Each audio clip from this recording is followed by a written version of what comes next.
Hello guys, இன்னைக்கு 100 day video சேலஞ்சில் இன்னைக்கு டே 3.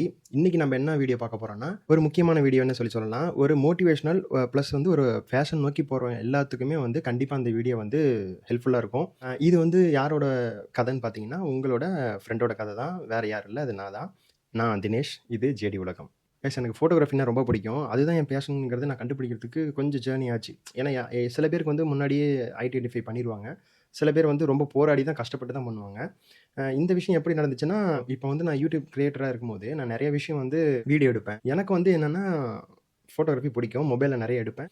அப்போ வந்து என்னாச்சுன்னா, என் ஃப்ரெண்டு வந்து இந்த ஃபீல்டுக்கு வந்து வந்திருந்தான். வீடியோகிராஃபி சப்ஜெக்ட் தான் வந்திருந்தான். வீடியோ எடுப்பான். அப்போ வந்து அசிஸ்டன்ட் தேவை. "சும்மா தானே இருக்க, வாடா" அப்படின்னு சொல்லி கூப்பிட்டுருந்தான். சரி வரேன்டா அப்படின்னு சொல்லி வந்தேன். அப்போ நான் வேற ஜாப்ல போயிட்டு இருந்தேன். அந்த டைம் வந்து ஃபோட்டோகிராஃபர் வருவாங்க. நெறைய ஃபோட்டோகிராஃபர்ஸ்க்கு வந்து பல்ப் வாங்கியிருக்கேன். ஃபோட்டோ எடுத்து குடுங்க ப்ரோ அப்படின்னு சொல்லி கேட்டுருக்கேன். எடுக்கிறேன் ப்ரோ அப்படின்னு சொல்லிட்டு விட்டுட்டு போயிருவாங்க. அதில நெறைய நான் அவமானப்பட்டுருக்கேன். ஏன்னா, இப்போ என் ஃப்ரெண்டு கூட போறான் இல்லைங்களா? அவன் வீடியோகிராஃபர். அவன் தான் வந்து ஓன் ஆர்டர் அந்த மாரி எடுத்திருப்பான். எடுத்திருக்கும்போது ஒரு ஃபோட்டோ எடுத்து குடுங்க ப்ரோன்னா, அவன எடுத்து குடுத்துருவாங்க. ப்ரோ என்ன ஒரு ஃபோட்டோ எடுத்து குடுங்க ப்ரோ அப்படின்னு சொல்லுவேன். இருங்க ப்ரோ வரேன் அப்படின்னு சொல்லிட்டு போயிருவாங்க. அப்படி சொல்லிட்டு போனா கூட பரவால்ல. ஒவ்வொருத்தர் கண்டுக்காமயே போயிருவாங்க. ஆனா அந்த ஒரு விஷயம் வந்து எனக்கு ரொம்பவுமே பாதிச்சு. அதுக்கப்புறம் என் ஃப்ரெண்டே வந்து கொரோனா லாக்டவுன் அந்த மாரி பிரச்சனை வந்துட்டு அதுக்கப்புறம் க்ளோஸ் பண்ணிட்டான். கேமராவும் சேல் பண்ணிட்டான். வந்து ஃபோட்டோ கேம் தான் எடுத்தான். எடுக்கும்போது அங்க அசிஸ்டன்ட்டா போயிட்டுருந்தேன். அப்போ வந்து அப்போ எனக்கு கொஞ்சம் கேமரா ஹேண்டில் பண்ற வாய்ப்பு கிடைக்கும். நெறைய பேர் அசிஸ்டன்ட்டா போம்போது கைஸ், இன்னொரு விஷயம் சொல்லிடுறேன். இந்த வந்து ஃபோட்டோகிராஃபி சம்மந்தப்பட்டது சொல்றேன். அப்ப அந்த டாபிக் தான் நெனைக்காதீங்க. எல்லாத்துக்குமே ஒவ்வொரு பேஷன்ங்கிறது இருக்கும். ஒவ்வொரு கேட்டகரியில இருக்கும். வந்து என் ஃப்ரெண்டு கூட போம்போது வந்து நான் வந்து அசிஸ்டன்ட் லெவல்லயே தான் இருந்தேன். அதுக்கப்புறம் என் ஃப்ரெண்டே சொன்னான், "நீங்க அசிஸ்டன்ட் லெவல்ல தான் இருக்கீங்க. நீங்க வந்து ஸ்டுடியோ ஒர்க்குக்கு போங்க. போனீங்கன்னா கொஞ்சம் லேர்ன் பண்ணிக்கலாம்." அப்படிங்கிற மாரி சொல்லியிருந்தான். அப்போ ஸ்டுடியோ ஒர்க்குக்கு நான் சரின்னு சொல்லிட்டு ரிஸ்க் எடுத்து தான் போனேன். ஏன்னா, இப்போ நான் வந்து கேட்டகரி கமிட்மெண்ட் நெறைய இருக்கு. ஏன்னா ஃபேமிலி கமிட்மெண்ட் இருக்கு. எனக்கான இஎம்ஐ போயிட்டுருக்கு. என்னன்னாலும் நம்ம பேஷன் வந்து விட்டு குடுத்துறக்கூடாது.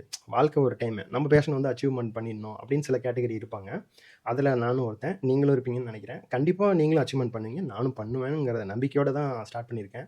என்னோடது பார்த்தீங்கன்னா, வெறும் ஃபோட்டோகிராஃபி மட்டும் கிடையாது. இப்ப வீடியோலயும் பார்த்தீங்கன்னா, YouTubeல வந்து கண்டிப்பா ஒரு கிரியேட்டரா மாறணும் அப்படிங்கிற ஒரு ஆம்பிஷனும் இருக்கு. ஸோ வந்து ஃபோட்டோகிராஃபில கண்டிப்பா அச்சீவ்மென்ட் பண்ணுவேன். ஸ்டுடியோக்கு போனேன். அங்க வந்து சும்மா சொல்ல முடியாது. எனக்கு கிடைச்ச ஃப்ரெண்ட்ஸ் வந்து ஸ்டுடியோல நல்ல ஃப்ரெண்ட்ஸ் கிடைச்சாங்க. நெறைய லேர்ன் பண்ணது வந்து அவங்களோட எக்ஸ்பீரியன்ஸ ஷேர் பண்ணிக்கிட்டாங்க. நெறைய விஷயம் சொல்லிக் குடுத்தாங்க. நெறைய நானும் எக்ஸ்பெரிமென்ட் பண்ணி லேர்ன் பண்ணி பார்த்தேன். பார்த்துட்டு அதுக்கப்புறம் தேறிட்டேன்.